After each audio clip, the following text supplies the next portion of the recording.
नाज़रीन आदाब 29 मई 2023 मुताबिक 8 ज़ीक़ादा के अवधनामा वॉइस एडिशन में आपका खैर मकदम है। मैं हूं मुसी रज़ा और आप समाअत फरमाने जा रहे हैं अवधनामा में शाये अहम खबरों के खास हिस्से। हिज़्ब इख्तिलाफ के बाइकआउट के और सदर जमहूरिया की अदम मौजूदगी के दरमियान वज़ीर आज़म नरेंद्र मोदी ने नए पार्लियामेंट हाउस का इफ्तिताह किया, जिसमें कम अज़ कम 20 अपोजिशन जमातों ने तकरीब में शिरकत करने से इनकार कर दिया।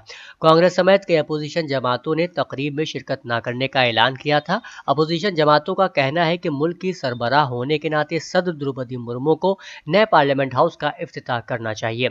एक खुले खत में अपोजिशन ग्रुपों ने मोदी की भारतीय जनता पार्टी हुकूमत को आमिराना करार दिया और कहा कि सदर मुर्मू को मुकम्मल तौर पर नजरअंदाज करते हुए खुद पार्लियामेंट की इमारत का इफ्तिताह करने का मोदी का फैसला न सिर्फ एक संगीन तौहीन है बल्कि हमारी जमहूरियत पर बराह रास्त हमला है। जब जमहूरियत की रूह पार्लियामेंट से खत्म कर दी जाती है तो हमें नई इमारत में कोई अहमियत नहीं मिलती।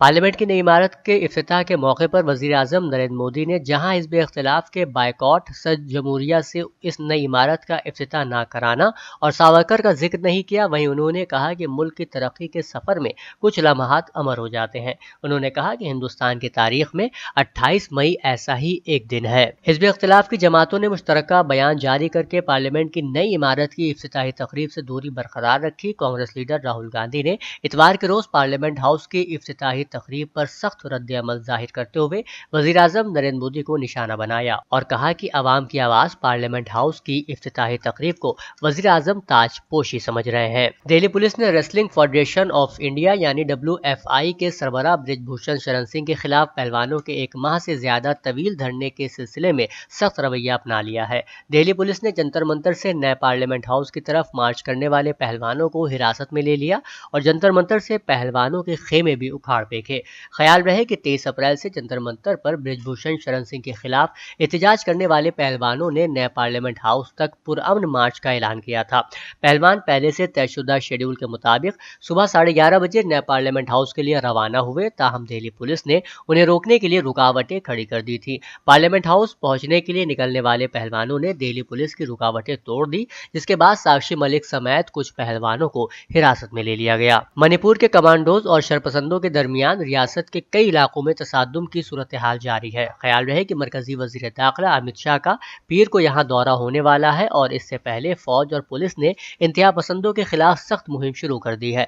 तशद्दुद के ताज़ा वाक़यात के दरमियान मणिपुर के वजीर आला एन बैरन सिंह ने दावा करते हुए बताया कि रियासत के मुख्तलिफ इलाकों में तकरीबन 40 इंतहा पसंद को गोली मार दी गई है। नेस सिक्योरिटी फोर्सेज ने कुछ इंतहा पसंदों को गिरफ्तार भी किया है। उन्होंने कहा कि इंतहा पसंद निहत्ते शहरियों पर फायरिंग कर रहे हैं। हालात के पेश नज़र इंटरनेट पर 31 मई तक पाबंदी लगा दी गई है। वजीर आजम नरेंद्र मोदी के जरिए नए पार्लियामेंट हाउस के इफ्तिताह पर वजीर आला योगी आदित्यनाथ ने हमवतनों को मुबारकबाद दी है और कहा है कि आज़ादी के सुनहरी दौर में यह कौमी काम हिंदुस्तानी जमहूरियत की तारीख में एक सुनहरी बाब का इजाफा करता है। इस मौके पर उन्होंने कहा कि नई पार्लियामेंट न्यू इंडिया की उम्मीदों, तवक्कुआत और ख्वाहिशात की तकमील की अलामत है।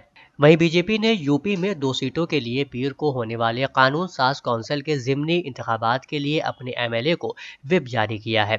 रियासती सदर भूपेंद्र सिंह चौधरी ने पार्टी मेंबरान असेंबली को पैगाम दिया कि एक वोट भी ज़ाय नहीं होना चाहिए। ज़िमनी इंतखाब के लिए लखनऊ में बीजेपी लेजिस्लेचर पार्टी की मीटिंग बुलाई गई।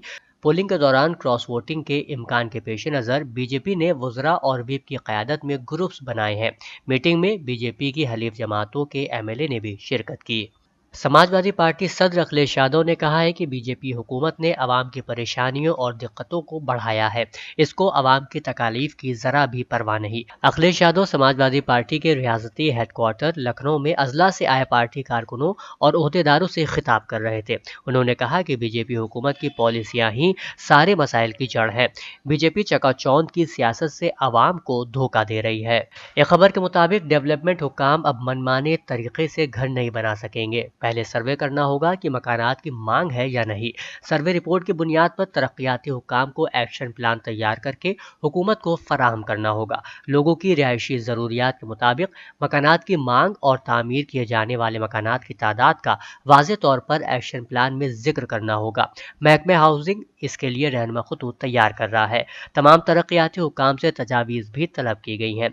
अक्सर तरक्याती हुकाम मनमाने तौर पर हाउसिंग स्कीमें शुरू करते हैं और बड़ी تعداد میں مکانات بناتے ہیں، لیکن زیادہ لاگت کی وجہ سے ان کی قیمت بہت زیادہ ہوتی ہے اور اسے فروخت نہیں کیا جا سکتا۔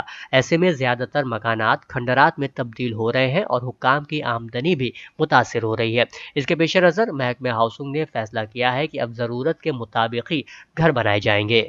انجمن اصلاح المسلمین کے زیر اہتمام ممتاز پی جی کالج میں حضرت مولانا سید محمد رابع حسنی ندوی حیات و خدمات کے عنوان سے ایک قومی کانفرنس کا انعقاد ہوا۔ اس کی صدارت Maulana Khalid Saif Ullah Rahmani general secretary all India Muslim personal law board نے کی۔ اس کی نظامت انجمن کے سیکریٹری سید اطہر نبی ایڈوکیٹ مینیجر ممتاز پی جی کالج نے کی۔ افتتاحی خطاب امام عیدگاہ لکھنؤ مولانا خالد رشید فلنگی محلی نے کیا۔ اس کانفرنس میں مولانا سید بلال عبدالحی حسنی ندوی، مولانا سید جعفر مسعود حسنی ندوی، پروفیسر اختر الواسع، مولانا عتیق احمد بستوی اور مولانا محمد خالد غازی پوری ندوی نے بھی خطاب کیا۔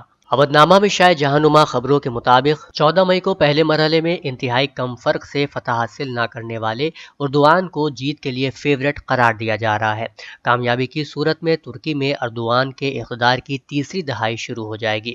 ووٹروں نے اتوار 28 مئی کو منعقدہ الیکشن میں یہ فیصلہ کرنا ہے کہ وہ موجودہ صدر رجب طیب اردوان کو تیسری دہائی کے لیے بھی منتخب کریں گے یا ان کے ایک ایسے چیلنجر کو موقع دیں گے جس نے حقیقی جمہوری معاشرے کی بحالی کا وعدہ کیا ہے۔ ان انتخابات میں کامیاب ہونے والا امیدوار آئندہ 5 برس کے لیے ترکی کا حکمران ہوگا۔ صدارتی انتخابات کا یہ دوسرا مرحلہ 14 مئی کو پہلے راؤنڈ میں 3 صدارتی امیدواروں میں سے کسی ایک کے بھی جیت کے لیے 50% سے 1 ووٹ زائد کا ہدف حاصل نہ کر سکنے کی وجہ سے منعقد کرنا پڑا۔ صہیونی میڈیا نے مقبوضہ فلسطین کے مختلف علاقوں میں مجموعی طور پر 176 آتش زدگی کے واقعات رونما ہونے کا اعتراف کیا ہے۔ صہیونی حکومت کی ایک ویب سائٹ کے مطابق ہفتے کی صبح سے لے کر اتوار شب کے درمیان آتش زدگی کے یہ واقعات پیش آئے۔ ان واقعات کی وجہ صہیونی میڈیا نے موسم کی گرمی اور تیز ہواؤں کو قرار دیا ہے۔ اسلام آباد پاکستان کے سابق وزیر اعظم اور تحریک انصاف کے چیئرمین عمران خان نے کہا ہے کہ عدالت کی جانب سے نااہل ہونے کی صورت میں پارٹی کی قیادت وائس چیئرمین شاہ محمود قریشی کریں گے۔ عمران خان نے یہ بات لاہور کے زمان پارک میں اپنی رہائش گاہ پر صحافیوں اور وکلاء سے ملاقات میں کہی۔ ماسکو نے روس میں جرمنی کے سفارتکاروں، سرکاری ملازمین اور اساتذہ کی تعداد کی حد میں کافی کمی کر دی ہے اور 100 سے زائد جرمن سفارتکاروں، سرکاری ملازمین اور اساتذہ کو برلن اور ماسکو کے درمیان بڑھتی ہوئی کشیدگی کے چلتے روس چھوڑ کر جانا ہوگا۔ ماسکو نے یہ فیصلہ جرمنی کی جانب سے اپریل کے مہینے میں 30 سے زائد روسی سفارتکاروں کو انٹیلیجنس کے افسران کی حیثیت سے خفیہ کام انجام دینے کا الزام لگا کر جرمنی سے نکالنے کے اقدام کے بعد کیا ہے۔ یوکرین کی وزارت دفاع نے دعویٰ کیا ہے کہ اگر انہیں 48 F-16 جیٹ فائٹر مل جائیں تو وہ روس سے اپنی سرزمین واپس لے سکتے ہیں۔ ہالینڈ کے وزیر اعظم مارک روٹے نے کہا کہ ایمسٹرڈیم کیف کو ان جیٹ فائٹروں کی فراہمی پر غور کر رہا ہے، تاہم اب تک کوئی حتمی فیصلہ نہیں کیا گیا ہے۔ ایران کے deputy chief of police general Qasem Rezaei نے کہا ہے کہ طالبان کے مسلح افراد نے زابل کے سرحدی علاقے میں ساسولی پوسٹ پر مختلف قسم کے ہتھیاروں سے فائرنگ کی، جس کا ایرانی سرحدی فورس کے دلیر جوانوں نے بھرپور جواب دیا۔ انہوں نے کہا کہ طالبان کی جانب سے فائرنگ کے بعد سرحدی پروٹوکول کے مطابق سرحدی فورس نے حملہ آوروں کو ضروری وارننگ دی، لیکن کچھ گھنٹے قبل انہوں نے دوبارہ فائرنگ شروع کر دی اور جھڑپیں بتدریج جاری رکھیں۔ میں شائع مضامین کو مکمل طور پر پڑھنے کے لیے اودنامہ کی ویب سائٹ www.awadnama.com پر وزٹ کریں اور ای پیپر پر کلک کریں۔